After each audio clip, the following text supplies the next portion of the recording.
जामनेर बड़ी खबर बेटावत खुर्द सुलेमान खान प्रकरण राष्ट्रवादी शरद पवार गठ व कांग्रेस पदाधिकारियों की पीड़ित परिवार से मुलाकात। जामनेर सुलेमान खान प्रकरण को लेकर राष्ट्रवादी शरद पवार गठ व कांग्रेस के पदाधिकारियों ने पीड़ित खान परिवार से मुलाकात कर उन्हें ढांढस दिलाया। इसके बाद शिष्टमंडल ने जामनेर पुलिस थाने का दौरा कर पूरी स्थिति की जानकारी ली। नेताओं ने आश्वासन दिया कि खान परिवार को न्याय दिलाने के लिए हर संभव प्रयास किए जाएंगे और दोषियों पर कड़ी कार्रवाई की मांग की। देखते रहिए KKC times news live. Chief editor Junaid Khan, KKC. हमारे चैनल को लाइक करें, शेयर करें और सब्सक्राइब करें ताकि आपको मिलती रहे हर बड़ी और ताज़ा खबर।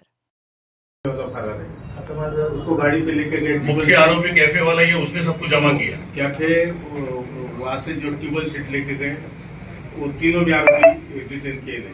बीच में बिठाया था सलमान को, आगे गाड़ी चलाने वाला भी वही कैफे वाला था, वो फरार है। तो पीछे बैठा था उसका भाई है। सुनो तुम देखो यार, एक बार जितने खड़े लोग खड़े हैं, तुम बीच में नहीं बात करेंगे तो सब बाहर जाओ। बोलिए आप तर त्याला गाडीवर बसून येणारा कॅफेवाला होता, बरोबर. मध्ये सलमान बसला होता, माग आदित्य देवरे बसलेला होता. तर आपण त्याच्यातले आदित्य देवरे अटक केलेला आहे. सलमान मध्ये होता, सलमान तर नाही आपल्यामध्ये राहिला. जो कॅफेवर नोटीस पाहिजे तो जो कॅफे गाडी चालवणार होता, इको गाडी, तो इको नाही, मोटरसायकल तिथं नेलं सोनबर्डीकडे. तिथून त्याला बसून इको गाडीत घेऊन गेले, बरोबर. इको गाडीत जे सोबत होते दोघ जण आतापर्यंत निष्पन्न झाले, कृष्णा तेली आणि सोजवळ तेली, आदित्य तेली, सलमान, त्याच्यात 3 जण अटक झालेले गाडीत नेणारे, बरोबर. त्याच्यानंतर जे गावात होते ते मारणारे 3-4 जण गावचे, ते पण अटक झाले. असे आपल्या ताब्यात 8 आरोपी. कॅफेवाला जो आहे घनश्याम शिवाजी, ऐका, गाडीवर बसून नेणार आहे. गाडीवर जे बसून घनश्याम किडा होता, धनंजय किडा होता, पण धनंजयचा काही रोल नाही. नेलं त्याला बसून त्यांनी नेलेलं आहे. तो घनश्याम शिवाजी माळी हा फरार झालेला, आपल्याकडे निष्पन्न झालेला आहे, तो फरार आहे. जो त्याला गाडीवर बसून नेतोय कोणला माहीत आला, ते झाले. बाकी असे 8 लोक. आता नवीन जो आरोपी घनश्याम, तो पण आपण निष्पन्न केला आहे. म्हणजे याच्यामध्ये 9 आरोपी पण अटक होऊन जाईल आणि तपासात जेवढे इतर सापडतील ते होईल. माझं म्हणणं काय, हे तुम्ही करताय चांगलं आहे, आमचं काही म्हणणं नाही. पण इथं सगळ्यात ह्यांना जे उचकवलंय बरं का, तो पवन भाऊ चेतन नेमाने, ह्या सगळ्या 9 आरोपीचे बरं, नाव सांगा तरी. पवन भाऊ चेतन नेमाने, बरं का. तुम्ही ह्यांचे सीडीआर काढा आणि त्या पोरांचे सीडीआर काढा, बरोबर, आणि दम डाटा पण काढा. बरोबर. अशी शक्यता आहे, लोकांची इथं चर्चा आहे की हे दोघं त्याला ज्या वेळेला आत्मस्थळी नेलं तिथं ते होते. तिथला दम डाटा जर तुम्ही काढला तिथं, कारण समोरासमोर होणार नाही, तर दम डाटा काढला तुमच्या लक्षात येईल. दुसरं, ह्या सगळ्या 9 लोकांचे जे तुम्ही अटक केलं त्या सगळ्या वेळेत त्यांचे कुणासोबत कॉल झाले हे काढा, बरोबर. धनंजयचा तुम्ही संबंध नाही म्हणताय, आम्हाला ठीक आहे, मान्य. पण धनंजयच्या कॅफेवर हे घडले, तर तिथं हे बसले, त्या मुलीसोबत हा चहा प्यायला बसला किंवा कॉफी प्यायला बसला, हे त्यांना कुणी कळवलं, त्या आरोपीतला जे कोणी असेल XYZ, तर ते एक डाटा काढा. आणि त्याच्यानंतर ह्या 3 लोक जे, आमचं काय म्हणणं आहे साहेब, आता पोलीस स्टेशनच्या हाकेच्या अंतरावर, त्याच्यात काय झालं, ऐका ना, पोलीस स्टेशनच्या हाकेच्या अंतरावर घटना घडली, इथंच घडली पलीकडे. तुमच्या जामनेर शहराची तर आमच्या बीडसारखीच बातमी घडली, कारण संतोष देशमुखला मारलं, आम्ही त्या सगळ्या प्रक्रियेत होतो, ह्याच्यापेक्षा वाईट मारलं, बरं का. संतोष देशमुखला तरी 2 तास फिरून मारले, इथं 5 तास फिरून मारले. आणि काय होईल, गुन्हेगारावर 2 वर्ष राहिलं नाही का. घटना घडली, काय कोणाला याच्यामध्ये आनंद नाही, घटना घडली, चांगलं झालं असं काही साहेब. आमच्याकडे बीडला त्यावेळेस संतोष देशमुखची घटना घडली, एक जणांनी बॅनर लावले, बाप तो बाप पता त्या आरोपीचा. तसं जो 22 एक वर्ग आहे, तो स्टेटस ठेवतो डुक्कर मारला, एक डुकरांना मारला, आता अजून मध्ये आरोप केला असं आमचं म्हणणं नाही. पण IT ऍक्ट मध्ये चित्रवणी वातावरण खराब करायचे त्यांच्यावर ज्यावेळेस ते हे टाकल्यानंतर मला नंबर बी टाकला तिथल्याच आपल्या मुस्लिम बांधवांनी, मी त्याला झापलं, माझ्या पोलीस भाषेत झापलं. तो म्हणजे साहेब चुकलं, त्यांनी डिलीट करून टाकलेलं, बरोबर. म्हणजे मी सांगितल्यानंतर आम्ही तात्काळ घटना घेतली नाही असं नाही. इकडचे काही पोरं टाकतात तर इकडं बी झापतो. आता काही लोकांना नोटीस दिल्या कोण आहे बरं का कसाच आहे इकडचे जरी टाकले तर आम्ही म्हणणार नाही दोन्ही असो सामाजिक नाही, शांतता भंग ऐका. करायला जो कारणीभूत आहे, त्याच्यावर आयटी ऍक्ट ह्यांना जाऊ द्या आहे का त्या नोटीस त्या नोटीस पण आहे सर आम्हाला जसं ज्यावेळेस कळतं आम्हाला पण पोलिसांना गांभीर्य असतं हिंदू मुस्लिमच्या वादाचं इतर दुसरं जर आपसातला असेल तर आम्ही तुम्हाला थोडंफार ये जो बच्चा था, आणि शेख साहब, हिंदू मुस्लिमचा विषयच नहीं, नाही ये बच्चा हिंदू मुस्लिम की बात की गई, वो बच्चा तो वहाँ के गणपति मंडल का अध्यक्ष था। साहेब हाँ मालूम है ना अब वो उसको मारा इसलिए गया कि वो हिंदू मुस्लिम एकता का प्रतीक था। गणपती मंडळ यानी जो मिलाप की बात करेगा वो ऐसे कौन से लोग हैं जो जातिवादी लोग जो जातिवाद को रंग देना चाहते हैं। मेहमूद भाई मी त्याच्यात घरी गेलो ना जेव्हा त्याच्यात तिकडूनच मला गावातल्या लोकांनी आणि गावात जेव्हा त्याची जन्मदिन निघाला होता त्याच्यात 201 लोक हिंदू समाजाचे बिल्कुल बिल्कुल बिल्कुल मला ते सगळ्यात मी होतो. मला सगळ्यात पहिला ह्या घटनेचा फोन कोणी करावा फुडपे सर डिंगे दादा आमचे किशोर पाटील आणि ह्या सगळ्या लोकांना तळतळ आमच्यापेक्षा जास्त तळतळ ह्या लोकांना आहे बरोबर म्हणजे याच्यात हिंदू मुस्लिमचा प्रश्नच नाही विशेष नाही काय आहे, ही माणुसकीला काळीमा असणारी घटना आहे घटना चुकीची काही लोक झाली आहेत ना आणि सिनेमा तुम्हाला मी वाटत सांगतो असेल. ठराविक 2% लोक मुस्लिम समाजात नालायक असतात 2% लोक हिंदू समाजात नालायक असतात आमचं म्हणणं ह्या 2%मुळे 98% लोकांचं स्वास्थ्य बिघडत आहे बरोबर आहे. तुम्ही ह्याला समजच देऊ नका जे चिथवणी करताय तो हिंदू असो मुस्लिम असो आणून त्याला आयटी ऍक्ट गुन्हा दाखल करा नाही तर कमीत कमी 110 करून एलसीबीला पाठवा बरोबर किमान त्याला कळू द्या काय आपने काय उसको दंडाटी कर लिया आपको कुछ पता बघा, है। तुम्हाला एक सांगतो एक तर मेहमूद भाई एवढा मोठा गुन्हा घडल्यानंतर जेव्हा कळालं ताबडतोब एसपी साहेबांना ऐकू पण. एसपी साहेब मेंबर. निघाला एसपी साहेब अर्धा तासात बस साहेब दवाखान्यात बस नहीं बोलो नहीं बोलो ना 20-25 मुस्लिम बांधव होते त्याच्यानंतर मी पहिलं गावात गेलो ते आरोग्य जेवढे भेटले तेवढे मी पहिले कारण मला माहित होतं का नंतर अडचण होते.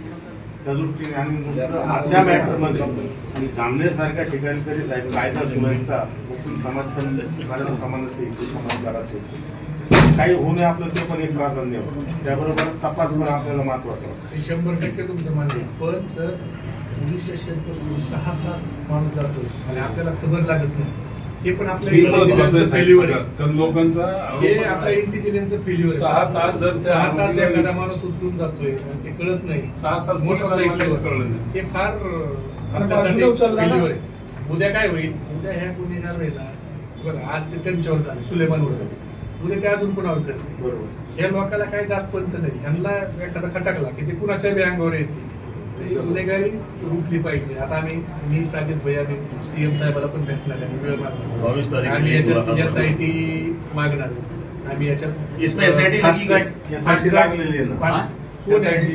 SIT ला ऍडिशनल मॅडम आहे Additional. डीवायएसपी साहेब आहे मी आहे एपीआय माझ्या बरोबर बोलवाल त्यांना आमदार आमचे म्हणणं आहे की त्याच्यात एक विशेष सरकारी वकील नाही फास्ट ट्रॅक मध्ये चालावं हा. जामनेरहून आम्ही बस पोलीस जामनेर पोलीस स्टेशनला म्हणजे आता जे 5 मिनिटांनी बोलू. हे निष्पन्न झाले 302 मध्ये बरोबर त्यांना मकोका लावा अशा मागणीसाठी आम्ही पण भेटणार काय म्हटलं? काय माणूस काल पण आमदार साहेब आले होते आपले तर इकडची तर माहिती घ्यायला पाहिजे त्याच्या पहिले बरेच लोक सांगा नाही, वेगवेगळे या, पुढे मागवा. रुमर्स पसरवत असतात हा? काय म्हणतायत की त्याच्या मोबाईल मध्ये काय होतं फोटो हा. माझं काय म्हणतं तो वाढला बरं का त्याच्या मोबाईल मध्ये कुणी टाकले काय माहित नाही पण जरी असतील चुकला असेल बरं का तर त्याला काय कानून व्यवस्था आहे. त्याला 2 झापडा मारायच्या तिथून पोलीस स्टेशन आणायचं तुमच्या हवाली करायचं पोलीस कंप्लेंट द्यावी शेवटी कायद्याचं महत्व आहे पोलीस स्टेशन आणि कोर्ट जीवच मारायचे म्हणले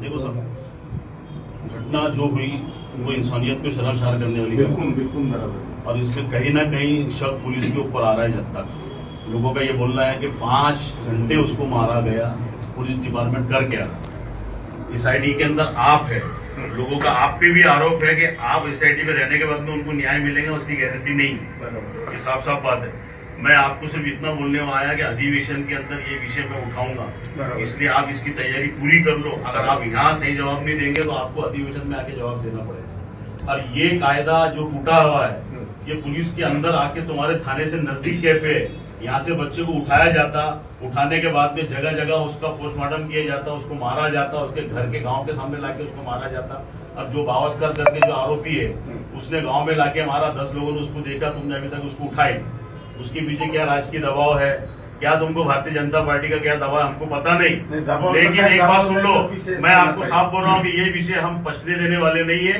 और ये विषय को मैं खुद हाउस में उठाऊंगा। अगर आप जो भी चार्जशीट बना रहे हैं, ये एक एक चार्जशीट का एक पन्ना मैं आपसे पढ़वाने लगाऊंगा वहाँ, बराबर। और वहाँ मेरे से ज्यादा विषय के लोग बैठे हुए। मैं आज अकेला एक कांग्रेस का आमदार नहीं, पूरे 16 कांग्रेस के आमदार, राष्ट्रवादी के पूरे आमदार, हम सब लोग मिलकर, ओबाटा के लोग, हम सब लोग मिलकर, अगाड़ी के लोग, हम आपसे बात करेंगे। इसलिए आपको जो भी करना है आप दिमाग में रख के करो। किसी राजकीय दबाव में आके अगर आपने चार्जशीट गलत बनाई और उन लोगों को छोड़ने का जरा सा भी लूज बॉल छोड़ा तो आप यकीन करो कि मैं ये डिपार्टमेंट को चैन से नहीं बैठने दूंगा, खासतौर से आपको, क्योंकि पूरा आरोप आपके ऊपर है।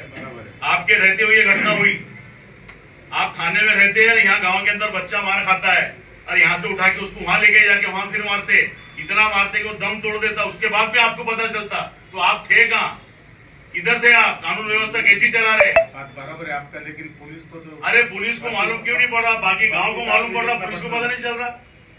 मेरा तो ये आरोप है कि ये आपको पता था घटना होने वाली है, इसलिए आप फोन बंद करके बैठे थे। नहीं, ऐसा नहीं होता। ये आरोप है और ये आरोप मैं तुमको सिद्ध करके दिखाऊंगा अधिवेशन के अंदर और आपसे सवाल करूंगा कि तुम 5 घंटे कहाँ थे जब तुम्हारे थाने क्षेत्र में घटना घटी।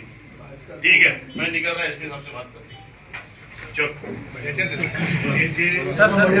अरे आप ही चलेगा अरे नहीं रंग ऊपर का आता नहीं, ऊपर का आता नहीं। क्या पूरी आपकी मांग है और किस तरह से जांच जो चल रही है, क्या उस पर आपकी संतुष्टि है और क्या आरोप है? जिस तरह ये जांच चल रही है, ये किसी भी राजकीय दबाव में आके यहाँ के जो थाना इंचार्ज है बायस्कर, ये थाना इंचार्ज राजकीय दबाव में आके ये जांच पूरी नहीं कर रहे। क्या नाम है इनका? कासकर जो थाना इंचार्ज है, जिनके थाने में खड़े रह के मैं बाइट दे रहा हूँ, मेरा आरोप है और मैं अभी उनको बोलकर आया कि आने वाले अधिवेशन के अंदर आपने एक एक चार्जशीट का पन्ना मैं तुम्हारे से पढ़ाऊंगा। वहाँ पर आरोपी कौन है, किसके आरोपी है, किसका ड्राइवर है, किसका ड्राइवर नहीं, वो कैफे वाला कौन है, वो बायस्कर, क्या नाम है उसका, वो पवन भास्कर, वो आके दिन दहाड़े मारता है इसी थाने के क्षेत्र में, वो कैफे चलता है और वहाँ से उसको बच्चे को उठाया जाता और 5 जगह लिखा के उसको मारने के बाद में उसको इतना मारा जाता कि उसकी जान चले जाती। तो ये चल क्या रहा है? वो जो बच्चा था वो हिंदू मुस्लिम एकता का प्रतीक था। पिछले साल गणेश उत्सव मंडल का वो अध्यक्ष था उस गाँव का। गाँव के सारे लोग रो रहे, हिंदू मुसलमान सभी लोग परेशान है कि ये कौन लोग है जो इस देश की, इस गाँव की गंगा जमुना तहजीब खराब करना चाहते हैं। तो उसके पीछे राजकीय दबाव है और खास तौर से पुलिस डिपार्टमेंट पे मेरे को तो शक है। जिस तरह ये थाना इंचार्ज अभी बात कर रहे थे, ये पूरी तरह थाना इंचार्ज किसी राजकीय दबाव में है। उनका राजकीय दबाव आने वाले अधिवेशन के अंदर हम निकालेंगे। अगर इसकी कार्रवाई बराबर नहीं हुई तो एक जन आंदोलन होगा जलगांव जामोद के अंदर। पूरी कांग्रेस कमेटी, पूरी इमरान प्रतापगढ़ी जो अल्पसंख्यक के हमारे अध्यक्ष है वो आएंगे, उनके नेतृत्व के अंदर यहाँ बहुत बड़ा जन आंदोलन किया जाएगा। मैं आज फिर एक बार चेताने आया थाना इंचार्ज को कि आप चार्जशीट पक्की बनाओ। वो किसी नेता का ड्राइवर है, खरीदेंगे, कानून बड़ा है, कोई नेता बड़ा नहीं होता। बाबा साहब का लिखा हुआ संविधान अभी हमारे पास में जिंदा है। वो संविधान के माध्यम से इस बच्चे के साथ में जो अन्याय हुआ, आज एक के साथ में हुआ, कल 10 के साथ में होगा। इसलिए ये परंपरा यही खत्म करनी होंगी। ये महाराज छत्रपति शिवाजी महाराज, शाहूजी महाराज, महात्मा फुले, अंबेडकर साहब का महाराष्ट्र है। ये महाराष्ट्र के अंदर मॉब ब्लीचिंग है, इसलिए पूरे महाराष्ट्र के लिए शर्मशाला बात है ये। इसलिए ये घटना कहीं ना कहीं रुकनी चाहिए। सर, एसआईटी स्थापना हो गई है, क्या उस पर आपका विश्वास है? क्योंकि एसआईटी बिल्कुल, जो एसआईटी लागू हुई उसके अंदर खुद थाना इंचार्ज है। ये थाना इंचार्ज के क्षेत्र में घटना होती और वो एसआईटी के अंदर वो थाना इंचार्ज है तो क्या न्याय देगा? मेरा आरोप है, मेरी अधिकारियों से विनती है आपके चैनल के माध्यम से कि एसआईटी के अंदर थाना इंचार्ज को निकाला जाए। सुलेमानच्या घरी आम्ही भेट दिली आणि अतिशय निर्गुणपणे, म्हणजे संतोष देशमुखच्या देखील पुढचं वर्जन जर कुठं झालं असेल तर ते जामनेरमध्ये अतिशय निर्गुणपणे त्यांना मारलंय। पोलीस स्टेशनच्या अगदी हाकेच्या अंतरावर एका पोराला उचलून नेतात, 6 ठिकाणी मारहाण करतात, 5 तास फिरून मारहाण करून हाल करून उघडं नागडं करून त्याच्या पायाची नखं काढून त्याच्या तोंडावर लघुशंका करून त्या ठिकाणी मारलं जातं आणि पोलिसांचा कुठलाही धाक हा आरोपीला नाही, याच्यातून हे पोलिसाचा अपयश आहे। आणि मुळात सगळ्या जामनेरमध्ये त्याच्या नातेवाईकामध्ये ज्या नावाची चर्चा आहे, जो पवन बावस्कर किंवा चेतन नेमाडे हा कोणत्या मंत्र्याच्या गाडीच्या ड्रायव्हरचा पोरगा आहे, पवन बावस्कर इथल्या मंत्र्याचा राईट हँड आहे, मग त्यांच्या दबावाखाली त्यांची नावं घेतली जात नाहीत का? आम्ही आता पोलिसांना विनंती केली की तुम्ही याच्यात निपक्षपातीपणे चौकशी करा. कुणी नसल तर त्याला गुळू नका, पण याचा जो मास्टर माइंड आहे ज्याच्या बळावर मला सांगा हिंमत कशी होते हो. पोलीस स्टेशनच्या हाकेच्या अंतरावरून एक पोराला नेऊन 5 तास हाल करून जीव मारायचे. आम्ही माननीय मुख्यमंत्र्याला देखील भेटणार आहेत, माननीय पवार साहेबाला देखील भेटणार आहेत आणि मुख्यमंत्र्याला आम्ही मागणी करणार आहेत की या सगळ्या आरोपीला मकोका अंतर्गत त्यांच्यावर कारवाई अगोदर करा. याच्यामध्ये SIT नेमताना इथल्या अधिकाऱ्याची SIT नको, कारण इथल्या अधिकाऱ्याच्या SITवर इथल्या मंत्र्याचं प्रेशर आहे, इथल्या खरगडीसारखे ते काम करत असं सगळ्या लोकांचं मत आहे. तर एक डायरेक्ट IPS पंकज कुमावत सारखा त्याच्या नेतृत्वाखाली SIT करा. तो जो पवन बावस्कर आणि चेतन नेमाडे यांना कोणत्या मंत्र्याच्या डोक्यावर यांचे हात आहे म्हणून पोलीस त्यांना हात लावायला घाबरतायत हे देखील समोर आलं पाहिजे. आणि याच्यात फास्ट ट्रॅक कोर्टात हा खटला चालावा. विशेष सरकारी वकील कुटुंबाशी चर्चा करून त्याची नेमणूक पूर्ण वेळ या केससाठी व्हावी, जेणेकरून परत अशी घटना घडू नये यासाठी आम्ही मागणी करणार. खरं तर सर काही संशयित आरोपी जे आहेत ते एखाद्या पक्षाचे कार्यकर्ते असं माहिती समोर येते. एखाद्या काय गिरीश महाजनांच्या जवळचे कार्यकर्ते आहेत. नेमाडे हा गिरीश महाजनांच्या गाडीवरच्या ड्रायव्हरचा पोरगा, तो बावस्कर हा गिरीश महाजनांचा राईट हँड. हेच संशयित आरोपी आहेत आणि ह्याचा संशय संबंध जामनेर तालुक्याला आणि संबंध जळगाव जिल्ह्याला आहे आणि त्याच्यावर पोलिसांना हात टाकायला घाबरतात, कारण ह्यांच्या डोक्यावर मंत्र्याचा हात आहे. पण याच्यातून एवढी क्रूर हत्या करणाऱ्याच्या मागचे मास्टर माइंड हे सुटता कामा नयेत ही आमची माननीय मुख्यमंत्र्याला विनंती आहे की तुमच्या लाडक्या मंत्र्याच्या मतदारसंघात दिवसा फडणवीस साहेब दिवसा 5 तास पोलीस स्टेशनच्या नाकाच्या खालीहून आरोपीला उचलून नेतायत. अरे काय चाललंय? कायद्याचं राज्य राहिलं की नाही? इंग्रजाच्या काळात एवढा माज मस्ती कधी केली नाही, एवढी माज मस्ती तुमच्या काळात व्हायला लागली. तुम्ही काय झोपा काढताय काय? आज एक सुलेमान मेलाय, उद्या ह्या लोकांना रोखलं नाही तर हे अनेक मुर्दे पडतील ह्या जामनेर मधले.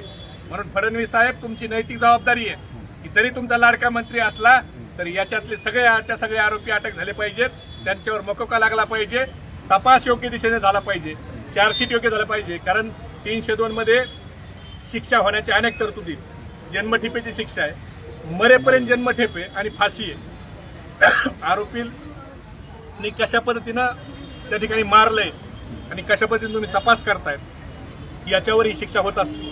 जरी सरकार तुमचं असलं तरी तुमच्या प्रत्येक कागदावर आमचं लक्ष असणार आहे. त्याच्यामुळे तपास करताना हा पारदर्शक करावा ही आमची सरकारला विनंती.